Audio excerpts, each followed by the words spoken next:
Hi, last time we went through a case with Zara, and today we're going to work through another case that has a lot of different implications. And I know that last time was probably your first experience with learning from a business case. And I talked a little bit about case teaching and the method of learning that it provides.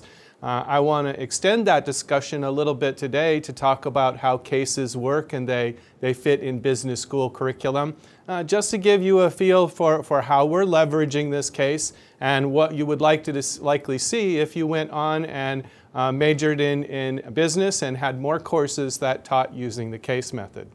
So one thing that we know is that case discussions, as they're going along in a classroom setting, they can be very much affected by how the instructor interacts with the student. So the instructor may give a sour face to some comment or be enlightened and smile by another, and the whole class kind of moves along in that direction.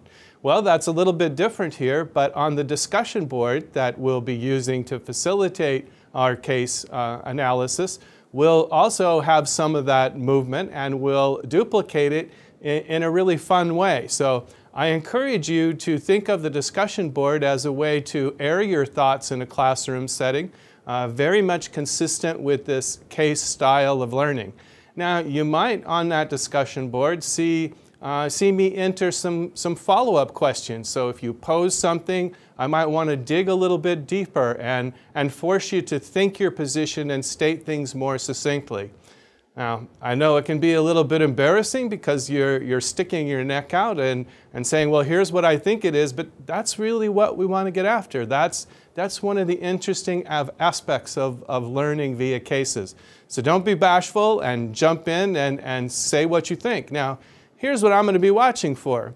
It's when you have some disconnects.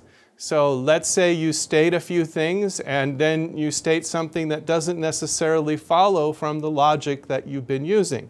Well, you might see me jump right on that and say, now how does your point A lead to the conclusion you made in point B? And again, this is just to make you think about the situation, focus on what's important about the case and what the takeaways are. Now, there are right answers in a lot of case situations, but there are also situations where there are no right answers. That thinking through the problem and processing it is what's most important. So I think how a case ends is something that a lot of faculty members are always talking about. Sometimes you might be just left thinking about the case without any real closure. Like the instructor may say, well, we're going to wrap this one up and here's the main takeaways, or they may not. So it depends on how the instructor may want to close the case. And it could be that the discussion you have was really wonderful and brought out most of the aspects, so you won't see that type of closure brought out. Now, with the case that we're going to do today, Netflix, I will have some closing points, because a lot of times when we use cases, we're bringing up things that you're going to see in the rest of the course as the course plays out. So getting some of those concepts, thinking about them, having you talk about them a bit are for the purpose of thinking of what's coming next in the course. So remember that learning by cases is an engaging thing. Be a part of it, and let's just hop right in.